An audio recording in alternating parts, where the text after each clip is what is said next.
Bismillahirrahmanirrahim. Assalamu alaikum class 7 students. How are you? I hope all fine. This is Sir Shehbaz. I am computer teacher. Students आज की video में अपना नया section start कर रहे हैं और हमारे नया चैप्टर स्टार्ट करेंगे। हमारा फर्स्ट चैप्टर है the data processing cycle. The data processing cycle का मतलब होता है कोई भी काम को आगे बढ़ाना। तो डेटा किसे कहते हैं? डेटा उसे कहते हैं जो आपके माइंड सेट में जो चीज़ें मौजूद होती हैं उन्हें हम डेटा कहते हैं। डेटा से मुराद यानी कि डेटा हर किस्म का होता है। एक ग्राफिकल डेटा होता है जिसके अंदर पिक्चर्स वगैरह मौजूद होती हैं और वीडियोस वगैरह मौजूद होती हैं, और दूसरा डेटा हमारा गेम की सूरत में होता है जो आमतौर पर आप लोग कंप्यूटर पे खेलते हैं, और मुख्तलिफ़ किस्म के डेटास होते हैं। बहुत कैटेगरीज में डेटास मौजूद होते हैं, ठीक है ना। लेकिन इस डेटा को स्टेप बाय स्टेप किस तरह चलाया जाता है, यानी कि साइकिल किस तरह बनती है, मैं आज आपको इस वीडियो में बता रहा हूँ। सबसे पहला जो स्टेप होता है वो होता है इनपुट। इनपुट मीन्स कीबोर्ड, यानी कि कीबोर्ड की मदद से हम अपना डेटा जो है स्टोर करवाते हैं, ठीक है। दूसरा स्टेप क्या होता है? प्रोसेसिंग, यानी कि जो आप डेटा कंप्यूटर को दे रहे हो वो उसको सीपीयू पे, यानी कि जो कंप्यूटर का ब्रेन है उसमें इसको प्रोसेसिंग करता है। तीसरा स्टेप कौन सा होता है? आउटपुट। आउट मीन्स मॉनिटर, यानी कि जो रिज़ल्ट आप अभी भी स्क्रीन पे देख रहे हो वो क्या है? हमारा आउटपुट है, ठीक है ना। जो आउटपुट रिज़ल्ट जो आपको मॉनिटर स्क्रीन पे दे वो हमारा आउटपुट का अमल होता है। ये तो हमारे 3 स्टेप हो गया, और हमारा चौथा आखिरी स्टेप होता है स्टोरेज। STORAGE।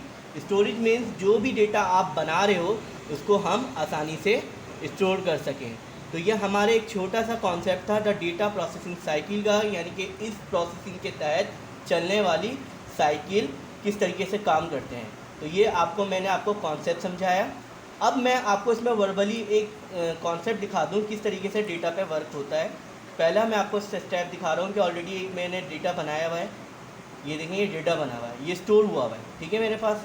और दूसरा डेटा, ये जो अभी जो डेटा प्रोसेसिंग साइकिल के स्टेप जो मैंने आपको कंप्यूटराइज समझाए हैं, ये भी मैं इसको आसानी से स्टोर कर सकता हूँ, ठीक है ना। स्टोरेज का अमल देख लीजिए। मैं सेटिंग पे आया, ठीक है, सेव अस किया। सेव अस पे मैंने यहाँ डेटा प्रोसेसिंग साइकिल का नाम दिया हुआ है, ठीक है। कहाँ पे आपको लोकेशन आपकी लिखी हुई है, the recycle document, desktop, my document. जिस लोकेशन में आपको ये फ़ाइल को यानी कि स्टोर करवाना है उस फाइल की लोकेशन को सिलेक्ट करेंगे। उस फाइल की सिलेक्शन को सिलेक्ट करने के बाद उसे हम सेव कर देंगे, ठीक है, और फिर मैन्युअली इसको यहाँ से रिमूव कर देंगे। अब मैं जाके देखूँ कि वो डेटा मेरा मौजूद है या नहीं है, ठीक है। अब ये देखिए डेस्कटॉप पर आपके पास पहला ही डॉक्यूमेंट बनकर आ गया द डेटा प्रोसेसिंग साइकिल का, ठीक है। मैं उसे ओपन करूँगा चेक करने के लिए कि ये डेटा है यानी मेरे पास मौजूद है। देखिए खुल गया the data processing cycle step. ये मेरे पास ये फ़ाइल एक सेव हो गई, यानी कि स्टोर हो गई। ये भी एक छोटा सा मैंने डेटा आपको बना के दिखाया, ठीक है। अब इस डेटा के अंदर अगर मुझे मुख्तलिफ़ किस्म के फॉर्मेट देने हो, कलर्स देने हो, तो मैं इसके आसानी से कलर्स दे सकता हूँ। देखिए इंसर्ट पे आऊँगा, पेज लेआउट पे आऊँगा, पेज कलर अगर मुझे देना हो तो मैं आसानी से कलर्स इसमें पुट कर सकता हूँ। अगर मुझे ये जो डेटा प्रोसेसिंग साइकिल है इसका अलग हाईलाइट करना हो तो मैं इसको अलग से हाईलाइट कर सकता हूँ। इसके अलावा अगर इनको मैं अलग से कलर देना चाहूँ तो इसमें भी मैं आसानी से कलर से दे सकता हूँ। ये फॉर्मेटिंग काम ही एक डेटा बन रहा है मेरा, ठीक है। अगर इसके अंदर मैं बॉर्डर्स इंक्लूड करना चाहूँ तो मैं बॉर्डर्स भी आसानी से इंक्लूड कर सकता हूँ। ये बॉर्डर्स पे आए, बॉर्डर्स पे शेप्स है, कस्टम पे आ जाएँ। ये यहाँ पे मुख्तलिफ़ किस्म के डिज़ाइंस बने हुए हैं। यहाँ से मैं एग्जांपल के तौर पे यानी कि फ़्लावर्स ले लेता हूँ, ठीक है ना। फ्लावर्स और कितने साइज़ है, ये साइज़ की पूरी डिटेल देते हैं कि कितनी डिटेल पे चाहिए आपको, बड़ी डिटेल पे चाहिए, ज़्यादा डिटेल पे चाहिए, और यानी कि इसका मार्जिन जो है बड़ा चाहिए, डार्क में चाहिए। ये सारे के सारे साइज़ के स्टाइलिश होते हैं। और मैं यहाँ पे सेट करूँ, ये देखिए मेरे सामने एक बॉर्डर बन गया, ठीक है ना।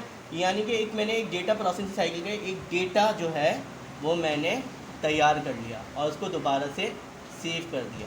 अब मैं इसको यहाँ से क्रॉस करूँगा, और क्रॉस करने के बाद देखूँगा कि मैंने जो डेटा स्टोर किया है उसकी मेमोरी में वो मौजूद है या नहीं।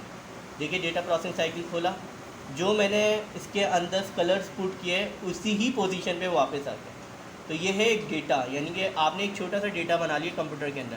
डेटा तो मुख्तलिफ़ किस्म के होते हैं, मुख्तलिफ़ सॉफ्टवेयर्स पे आप आसानी से काम कर सकते हैं, ठीक है। दूसरा डेटा, अगर आप पेंट पर काम करना चाहें तो पेंट पे भी काम कर सकते हैं। सपोज़ डैट मैंने यहाँ से ओवल लिया, यहाँ से ओवल ले लिए, ठीक है सपोज़, और यहाँ से मैंने इन्हें कलर देना शुरू कर दिया।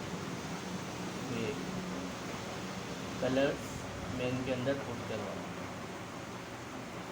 ठीक है। ये भी एक डेटा है, ग्राफिकल डेटा। इसके अंदर अगर आपको कुछ एडिटिंग करनी है तो एडिटिंग कर लेंगे। इसको भी इसी तरीके से फाइल को सेव करेंगे, डेस्कटॉप पर आएंगे, डेस्कटॉप पे आके यहाँ पर अपना नाम या जिस नाम से आपको फ़ाइल डेटा करनी है, मैंने यहाँ सपोज़ करें लिख दिया पेंट, PAINT, पेंट, और कहाँ पे किस लोकेशन पे सेव कर रहा हूँ, डेस्कटॉप की लोकेशन पे सेव कर रहा हूँ। ये मैंने सेव कर दिया और उसको यहाँ से काट दिया। अब मैं देखता हूँ कि मेरा डेटा जो है वो स्टोर हुआ या नहीं हुआ। ये देखिए मैंने डेटा बनाया, ये स्टोर हो गया, मुझे दोबारा मिल गया। मैंने दोबारा से रिमूव किया, फिर दोबारा चेक किया, ये देखें मेरा डेटा, इसका मतलब है इसकी कंप्यूटर की मेमोरी में सेव हो गया।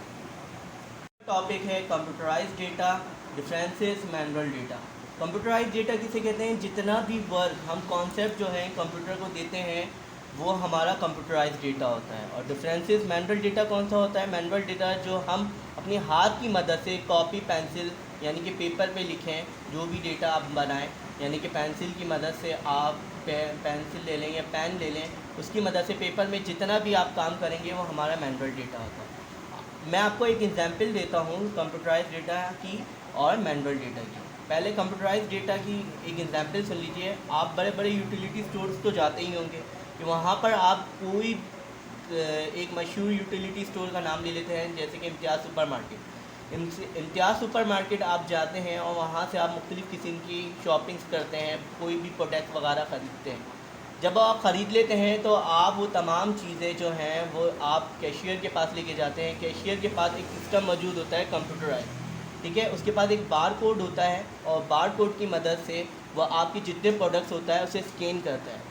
स्कैन करने के बाद वो जो जितने प्रोडक्ट्स वो स्कैन कर रहा होता है तो वो सारा का सारा डेटा कंप्यूटर में ऑलमोस्ट ऑटोमेटिकली फीड हो रहा होता है, ठीक है स्टूडेंट। अब वो फीड होता है, सपोज़ करेंगे मैंने एक शैम्पू ख़रीदा, शैम्पू की कीमत 100 रुपीज़ है, ठीक है ना। वो ऑटोमेटिकली उस शैम्पू का नाम और उसकी रिटेल प्राइस और डेट और टाइम मेंशन कर देगा। इसके अलावा मुख्तलिफ़ किस्म के और भी आपने प्रोडक्ट खरीदी तो वो ऑटोमेटिकली क्या होता है इसके अंदर जनरेट हो रहा होता है, ठीक है ना।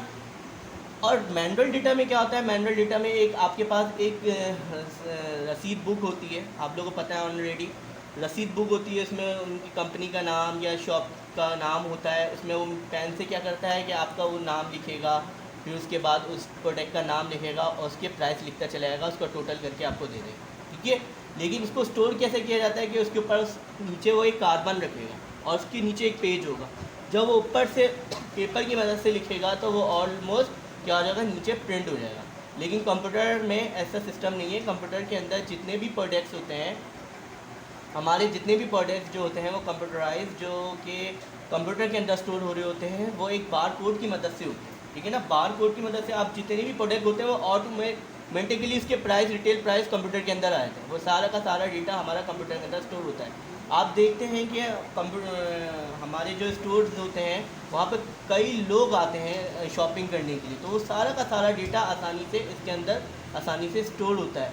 इसे हम कंप्यूटराइज डेटा कहते हैं। कंप्यूटराइज का मीन्स यानी कि फास्टेस्ट मशीन, यानी कि एक फास्ट मशीन है जो हमारे डेटा को बहुत फास्ट करता है। मैनुअल डेटा वो डेटा जो कि आप अपने पेन पेंसिल की मदद से पेज में कोई भी वर्क करें वो हमारा मैनुअल डेटा कहलाता है।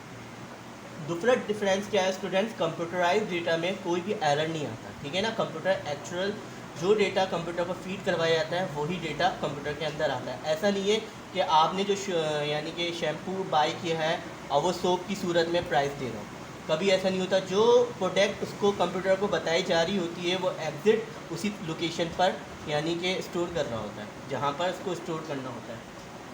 और दूसरी बात कि मैनुअल डेटा में हमसे बहुत ज़्यादा मिस्टेक्स हो जाती हैं कि अगर हम कोई लिखते लिखते कोई चीज़ भूल गए या उसको रिमूव कर दिया तो या पेज डिस्ट्रॉय कर दिया तो मैनुअल डेटा में बहुत ज़्यादा मिस्टेक्स होती हैं। लेकिन कंप्यूटराइज डेटा जो है वो कोई भी एरर नहीं देता, यानी कोई भी गलती नहीं करता, क्योंकि उसके अंदर ऐसा नहीं है कि आप जो है जितने भी हम कितने किस्म के प्रोडक्ट्स खरीदते हैं कि वो प्रोडक्ट्स के आगे पीछे नाम लिखकर उसकी रिटेल प्राइस में चेंजिंग कर दे या उसकी गलत रेटिंग दे दे।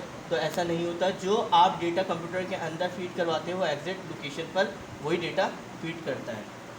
ठीक है, इसको कंप्यूटराइज डेटा बहुत फास्टेस्ट मशीन है, वो तेज़ी से काम करता है, जबकि मैनुअल डेटा हमारे हाथ से लिखा जाने वाला डेटा होता है पेज पे, तो उसमें थोड़ा टाइम लगता है। ठीक है, ये थे आपके डिफरेंसेस कंप्यूटराइज डेटा और मैनुअल डेटा के। अब आते हैं थोड़ा असाइनमेंट शीट पर। अब असाइनमेंट शीट पर आते हैं। क्लास 8 ये आपकी असाइनमेंट शीट है, और ये असाइनमेंट शीट में सबसे पहले आपको चैप्टर का नाम मेंशन करना है, द डेटा प्रोसेसिंग साइकिल। इसका टाइटल पेज बनाएंगे और उसके बाद शॉर्ट क्वेश्चन आंसर्स की हेडिंग डालेंगे और क्वेश्चन नंबर 1 अटैम्प्ट करेंगे। What is the need for data processing, हमें डेटा प्रोसेसिंग की क्यों ज़रूरत पड़ती है, ये मैंने अभी आपको कंप्यूटराइज समझाया। क्वेश्चन नंबर 2 है what is a source document. Source document किसे कहते हैं?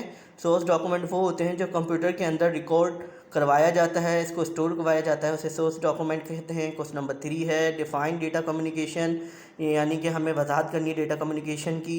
हम जितना डेटा कंप्यूटर के अंदर मौजूद होता है वो एक दूसरे को इंटरनेट के ज़रिए मुख्तलिफ सॉफ्टवेयर पे शेयर कर सकते हैं। क्वेश्चन नंबर 4 है what is the storage stage, यानी कि स्टोरेज स्टेज की वजाहत बतानी है, यानी स्टोरेज स्टेज है क्या। स्टोर का मतलब होता है यानी कि जितना भी डेटा आप कंप्यूटर के अंदर बना रहे हो इसको स्टोर कर सको। किस लोकेशन में करना है वो सारी डिटेल्स मैंने आपको कंप्यूटराइज समझा चुका हूँ। फिर क्वेश्चन इसके बाद आपको नेक्स्ट पेज से क्वेश्चन उतारना है, describe 3 advantages of a computerise system over a manual system. हमें वजाहत करनी है, 3 एडवांटेजेस बतानी है कंप्यूटराइज और मैनुअल सिस्टम की। कंप्यूटराइज सिस्टम वो होते हैं जो कंप्यूटर के अंदर तमाम डेटा स्टोर होता है, और मैनुअल डेटा कौन सा होता है जो हम अपनी हाथ की मदद से पेंसिल पेन से पेपर पे करते हैं, वो हमारा मैनुअल डेटा ही होता है। तो स्टूडेंट ये था आपका एक छोटा सा असाइनमेंट, और आज की वीडियो में इतना ही। अपना बहुत ख्याल रखिए। अल्लाह हाफ़िज़।